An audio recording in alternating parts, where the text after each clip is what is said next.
Speaking of Mustangs, we watched Lord of the Rings, which has a horde of it. That was a stretch. This is so stupid. You're like, go. Yeah, I totally made that up. We need to find a new game. I don't mean that to trick you. I'm just like, that's surprising. That's exactly what it's meant for.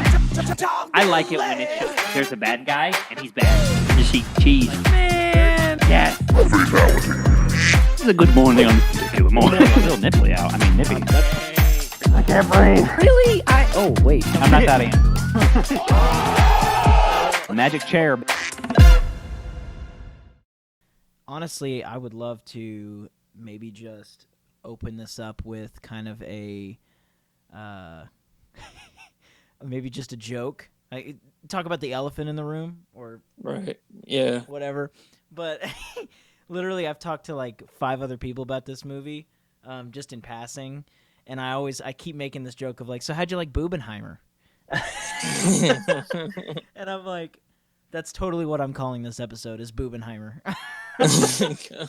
That'd be hilarious. Because people keep calling it like Barbieheimer or whatever. Barbenheimer, yeah. Yeah, Barbenheimer. And I'm like, no, you're close, but you're missing a couple syllables there.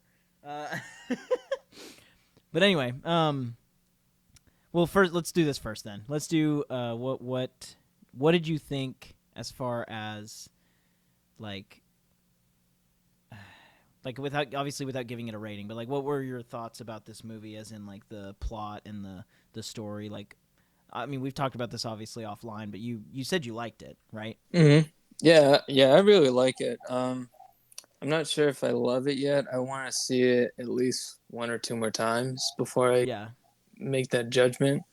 But I think I'll at least stay where I'm at now, where I'm like, I really like it. And I think the writing is always complex and really good. Yeah. It's overwhelming, but also I like it a lot when he just like he jumps between time periods like constantly. Right. It's just like I'm slightly confused, but I'm sure I'll get it like on multiple rewatches. Yeah. I'll watch this multiple times. I think you were like, I'm not sure if I'd watch this again, but I think a lot of people can benefit from rewatching it again. I mean, like with all his movies. Right. But well, yeah, especially Tenet. You cannot watch that movie once. You have to watch that more than once. Yeah, I mean, I definitely feel like if I watched it again, I probably would like it more. Just because I would catch the things that I kind of was distracted from seeing because of the boobs. or just because of like all of that stuff going on. So being able to watch it again, knowing when those scenes happen and knowing how they happen, I can, clear my head in the sense of going like, okay, I don't have to be super conscious of like, okay, when is this going to happen? When do I need to look away? When do I, you know what I mean? Mm-hmm. And again, that's more of a personal thing. I know probably a lot of people do not have that problem or care, but when it comes to nudity in movies, that's kind of where I tend to draw the line for different things and different reasons. So, but aside from that, what did you think about the fact that this movie had no like CGI or special effects? I think that's classic Christopher Nolan. Like he's very realistic, practical, and let's use as little CGI as possible. I mean, obviously with the Batman, the Dark Knight trilogy, like he had to use CGI there, but like, well, sort of. He actually blew up a hospital. Yeah.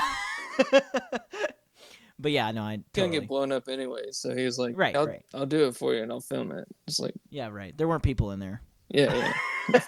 But yeah, no, I thought for sure, like, well, with Oppenheimer specifically, I was kind of like, I was a little more blown away the fact that he didn't use any special effects, because a movie like this that involves nuclear bombs and then, the other things that happen, like in this movie, there's like these, me and you were talking about this again offline, but there's these, the moments I think near the beginning where, Oppenheimer's like daydreaming or just, thinking about a bomb, I guess. I don't know. Yeah. And it's like the I don't know how to describe it. I think what they actually are is like atoms. Like he just recorded like microscopic atoms moving or like something like that. Do you know what I'm talking about? Mm-hmm. Yeah. Yeah. I don't know if you can explain it better than me. I think you probably did the best. Okay. I would say it's about the same thing. Just like, the reaction of, what the bomb is, like chemical reactions. It's just, Yeah, yeah. On a microscopic level. yeah, exactly. Yeah. Yeah. I thought that was genius. I was like, you're literally creating something that would, or not creating, you're recording something that happens naturally that looks like a special effect, right? Like Yeah. Yeah. like Yeah. that looks like something I could make in like After Effects, or whatever. Like it's so cool that he actually recorded something through a microscope and that actually portrayed what Oppenheimer was thinking or feeling or whatever. Like I thought it mixed really really well, and the fact that it wasn't special effects was amazing. Yeah, I agree. It was just incredible. He's a genius. Like, I know. I'm a Christopher Nolan stan. I would say. I hate to admit sometimes, but I think it's true. Nah, man, I love Christopher Nolan. He's definitely probably not my favorite, but that's for different reasons.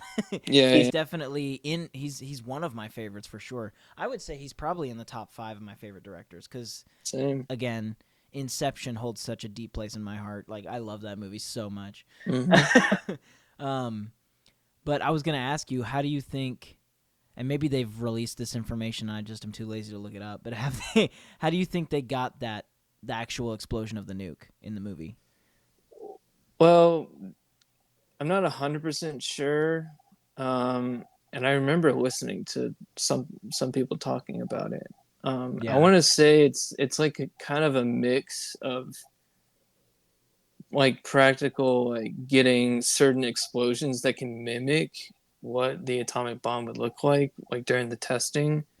But I Okay. think, and then maybe there was like something that they did like on a smaller level, kind of maybe not microscopic, but I had to do more research in that. But Yeah, yeah. it might be a mix of those two. That would be my Right. my guess.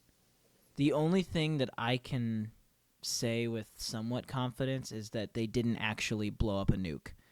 Exactly. Yeah. Like, Yep. I don't think they could have done that. I don't think they would have done that. So, I think, yeah, to me, that's what you said is really the only explanation is that they blew up something that looked like it but didn't actually have the effect of it or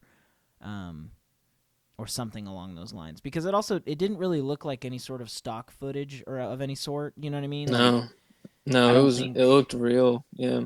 Yeah, They I don't. actually I'm filmed it. right, right. Yeah, exactly. Hmm. Which is kind of cool because that brings me to another moment in the movie that's happening during that time, where the bomb goes off and then all you hear is breathing. Yeah. Like, oh my gosh, that's so cool. Like it's kind of like just that whole scene building up, like the countdown, just building up, and you're like you're tense, and like I was like going, oh, what's going on? Right. I know it's gonna happen, but why am I freaking out? I don't know. Yeah. It's just It's funny because I wouldn't go as far as to say this movie was a thriller, and some people are even saying that it was like a horror movie, and I'm like, I didn't feel that way at I all. disagree with that. Yeah. I it's definitely thrilling. And Definitely. I was at the edge of my seat for a lot of different things, but to go as far as to say it was a thriller, it didn't really feel like a thriller. It felt I don't even know how I don't even know like what one word could be used to describe it, because I feel like you need a combination of words. Like it was exciting, it was thrilling. Maybe suspense. I don't know. Suspenseful. Yeah, that's a good one. Cuz it really was just it was a fictional adaptation of like a biography of a real person. Yeah, you know. So that yeah. and it's like people like know what's about to happen, but it's Right. like he puts you in that situation, and you're kind of like, oh man, I kind of feel like I would be like on the edge of my seat, or Mhm. like tense up like Josh Peck in the movie. It's I like know, right? it's like shaking his hand. I'm like, I'm glad he was picked to like push the button because like I know. he was great. I loved Drake and Josh growing up. Yep. I it's funny. I did watch that show a little bit, but I know him more from freaking what is that YouTuber's name? David Dobrik, because they'd hang out all the time. So I would watch his YouTube videos all the time, and he was a Okay. big part of it. But yeah, I liked, because some people that I was looking at or following, I guess, on social media, like they were saying that like there were a lot of big name actors in this movie, Oh yeah. but a lot of them weren't necessary, I guess. Like in the sense of it was like this could have been anybody. Why did they have to use Josh Peck? Or like, this actor could have been played by a background guy that nobody cares or knows about. Why did it have to be this main person? Mm-hmm. And I'm just like, yes and no, because I see where you're coming from, but that stance is from somebody who doesn't really care about, like, I don't know, movie making. I guess they just want to consume. They don't really care about how it all works, Because Yeah. like having Josh Peck there, I think, at least for me anyway, looked or added to the like overall like importance of that moment. Does that make sense? No, yeah, I Like, agree. because when you have a no name there, it's kind of like, oh well, I don't care if all these people die, or like, well, I don't care if this works. But Yeah, having yeah, somebody yeah. there that you recognize, you're like, oh my gosh, this actually really matters to me. Mm-hmm. Mm-hmm. I don't know. I hope that makes sense.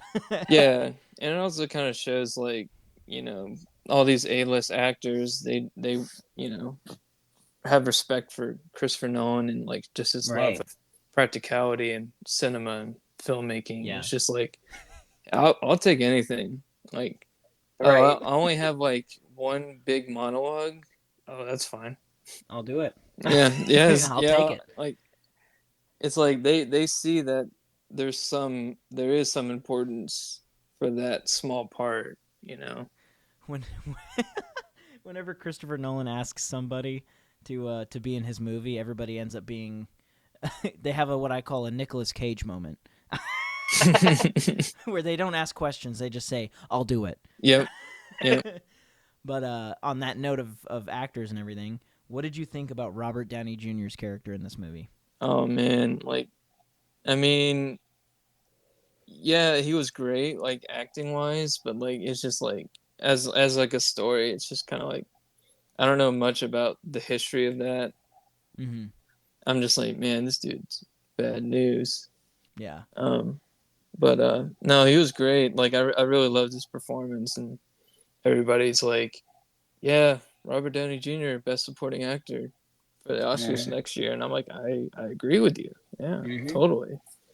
Absolutely. I mean, I don't know. Honestly, I didn't really know much about Oppenheimer. I remember reading about him, like, in history books in school, Yeah, but I don't remember, like, really what his story was about. Honestly, before this movie, the only thing I knew about Oppenheimer was that he was, like, considered to be a Russian spy, like a communist spy. yeah, Um, yeah. and, this movie does a good job of kind of explaining why that's a thought. Hmm. And it doesn't really even confirm whether it was true or not, really. Yeah, I mean, exactly. in the movie it does. Like they're like, we don't think you are, but it doesn't confirm whether he really was or really wasn't necessarily. Right. But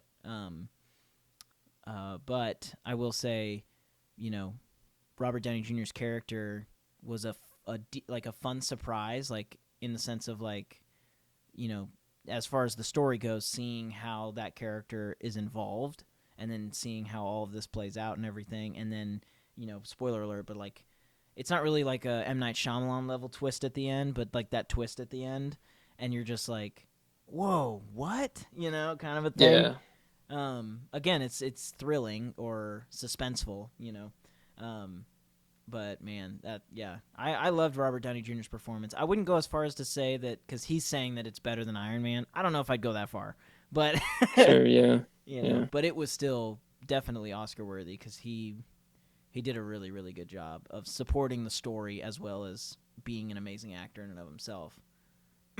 Yeah. But anyway, I'm trying to think. Those were all the main points. What was your theater experience like for this movie? Okay. So Yeah, I saw. So we only have one, like true, like quote unquote true IMAX theater that can Right. support, the certain specs that can support like Christopher Nolan, like filming an IMAX film 70 millimeter. Right. Right. So I went to that one, and I'm glad like I went to that one first instead of going to the laser IMAX and Right. at Right. AMC because That's the one I went to. yeah, yeah, yeah. And it was just awesome. Like Yeah. I was just blown away. It's one of those like experiences where I was able to print out a ticket stub, and I'm gonna keep that and like tell my kids like later in life and just be like, yeah, I saw this IMAX 70 millimeter. They're gonna be like, "Shut up, Grandpa. Right. We don't watch movies anymore. We experience them in virtual What's reality." Oppenheimer? Like, you had Right. no idea. It was popular. It was a There. meme. It was with this weird movie called Barbie. People Oh watched this man. and Barbie on the same day. Oh, Grandpa needs to take his meds again. He's talking crazy. Right. But yeah. So for anybody listening that doesn't know, the theater that you went to, Theo, it was actually we're in Tennessee. I think we can say that much. And this theater was in Nashville, Yep. and Christopher Nolan himself came and like looked at the specs of the theater and was like, "This isn't good enough. This will not be able to play the movie that I made." And so he paid with his own money to fix up this theater to be able to play that IMAX 70 millimeter everything, you know? Mhm. And like, I don't know. I don't know many directors that would be willing to do that for the love of the craft. Because it wasn't like he was trying to make more money or like it was a big marketing ploy. The only reason I found out about it is because I live here. Like, I was watching on like I Heart Nashville or what, like a Yeah, Facebook yeah. group, and somebody who works for that theater said that. I didn't even know that. Like, I don't. I mean, I don't want to go this far as to make this claim because he totally could have marketed it like that, but I didn't see it be posted anywhere. You know what I mean? Yeah, I was telling my Like, mom about that, and she was like, "Yeah, I didn't read that in the Tennessean, which is the newspaper." And I was just like, yeah, "I'm just like, that's insane. Like, what?" Because I I heard know. about it on TikTok, and then like I looked into it, and I was just like, "Oh, Like all of the news, I think was from people, like yeah." just hearing about it and then sharing about it. I don't think he marketed it. You know what I mean? I mean, it was a great marketing tool because Well, yeah. I spent $25 on a ticket, so you know. 1 month of A list you spent on Right. on going to see that movie. I mean, worth it though, No, probably. it was worth it. I love that theater. I was texting Hannah. I was like, we got to see Do Part Two in this theater. Oh man, It's gonna be sick. But dude, that would be sick. I might have to go with you. I might have to go with you guys for oh that one. yeah, um, and then also for perspective, this theater, I wish there were pictures of it, and I could probably find some if I dug. But like you were saying that the screen is literally the entire wall. it's the entire wall. Like Whoa. from where I could like I couldn't really see the floor because it kind of dips down. Yeah, yeah. When you walk in the Regal, and then like you can literally see the IMAX theater like right by the entrance because there's like a glass you can see from like the outside. It's like right next to the Dave and Buster's. Oh, yeah, yeah, yeah. Yeah. So and like you Is walk it in the in, mall? yeah, it's in the mall. Okay, I know where that is. Yeah, yeah, yeah. Yeah, and you walk into like the IMAX theater is like by itself, and then like you walk in and you walk up the stairs, like Oh man, upstairs. And I was like, oh my god. And then that's so sick. you walk in and it looks small, but then like there's like you can sit probably like 200 people in there, I think. Yeah. But yeah, I couldn't even see the ground from where I was sitting, but like the screen like went like past like where I could see people's heads and like the seats and whatever. Oh and it my just went gosh. all the way up to the ceiling. So it was like I was in row F, but I was like still like kind of close. But Wow. like, but the chairs will recline. So Dude. I like when I lean all the way back, like I can see the whole screen, but I still kind of had to look up to see everything Oh for this man. IMAX stuff. But yeah, it was awesome. I'd probably have to sit super far back because of my glasses. I'd be turning my head all the time. Yeah. Oh man, that's cool though. Mhm. Yeah, that's definitely that to me. Like, if I were to go see it a second time, I probably would try to go see it up there just so I could get that experience. Um, Yeah, I think it's but gonna. I think it'll still be in there for at least early August. They might, and yeah, then they might take it out. yeah. Well, I mean, this is only their like second weekend, right? Hmm. Yeah, yeah. So this is their second week, I guess, of it being out. Yeah. And I think usually a movie that's like pretty popular stays in a theater for like 4 to 6 weeks. I think is Yeah. the right time frame. Yeah. That sounds But right. the thing, this is kind of a side note here, but the thing that got me like that was like whoa when I was looking at the numbers of everything for these past couple of weekends, freaking Sound of Freedom is still in the top three, Dang. and on top of that, they made more money in their third week, which was last weekend, than they did in their first week. That's crazy. And I guess that kind of makes sense because it got more popular as it's been out because of all the AMC, sketchy shit. But, um, but still, I'm just like, man, a movie with that message. I'm glad that it's staying out that strongly. Yeah. But, Curious of how it did this weekend, but I know I want to see. I'll have to look on IMDb. yeah. But yeah, that's awesome. So if if you had to, and I know this is kind of hard, and we were doing this earlier again offline, but if you had to rate like your top three, or let's do top five if we can, top five Christopher Nolan movies, where would Oppenheimer be in that? And you can list all five if you want, or you can just tell me where Oppenheimer would be in that list. Well, I can. Is he in the top five? I would say. I would say it's probably right at 5. Okay. I would say it's 5. Yeah. I would probably agree because again, thinking about the Batman movies, it's hard to it's hard to put this above a lot of those. I mean, I would definitely put it above uh, Batman Dark Knight Rises, but Mm-hmm. but the Dark Knight, I mean, gosh, that's like 2 or 3 for me. you know, and then obviously Inception's number 1, but Yeah. yeah. So I pulled up my list of Oh Christopher yeah. Nolan movies on Letterboxd, Oh, and I nice, have nice, I have Inception at 1, Dark Knight at 2, nice. Interstellar at 3, The Yes. Prestige at 4, and Oh, okay. I have Tenet at 5 right now, but I would probably switch it out for Oppenheimer. Okay. Did you like Oppenheimer more than Tenet? Um, for different reasons, yeah, I would Yeah. say Yeah. I would say so. I think Tenet still has like a place in my heart, Yeah.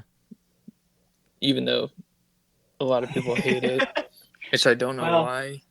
I know it causes you to think, and people don't like to think. So, Yeah, but that's cool. Yeah, I need to get on Letterbox, man, because I feel like you should. being a movie review podcast that would kind of make sense. But um, that's funny. Do you use that all the time? Yeah, and I've been like trying to review things like, and you can like you don't have to like for Oppenheimer I didn't write anything. I just put like 5 stars, 5 out of 5. Okay. So it was just like I was just like I need to watch this more before I can write something like instead of like trying Yeah. to write like a couple paragraphs on the movie. But like Yeah. I mean I could have just written like maybe a paragraph of a you know brief opinion of the movie, but I was just like I'm just destroyed after this movie. I can't. Yeah. Man, I need to get on that because that sounds like fun more than even if nobody like actually reads your reviews, it makes you feel like an actual critic. Yeah, no, it does. You know? Like, it's like Rotten Tomatoes for the people. yeah. I'll occasionally like get some like random person who liked my review like literally 5 minutes after I post it, and I'm just like, okay, what the heck? Nice. I mean, I bet if you market it, man, you could if you've got good reviews, you could probably get pretty popular on there. I would look at this system as like if Rotten Tomatoes was a social media platform. Mm-hmm. Yeah. You know what I mean? Yeah. I mean, and if you want, you can. Do you have like a specific username or anything on there that you want to plug? It's the O Skater G. Nice. That's awesome. Cool. Yeah, man. Well, hey, anybody listening, if you want to hop on that letterbox and go read or look at his 5 stars for Oppenheimer, you're more than welcome to. Yep, he's got 5 stars. Yep. That's cool. That's funny. I'll put another review out once I watch it again. So, when are you thinking about watching it again? That is a great question. Whenever I have 3 or 4 hours. I know, right? I live like 5 minutes from the theater, and I still can't get there. Yeah.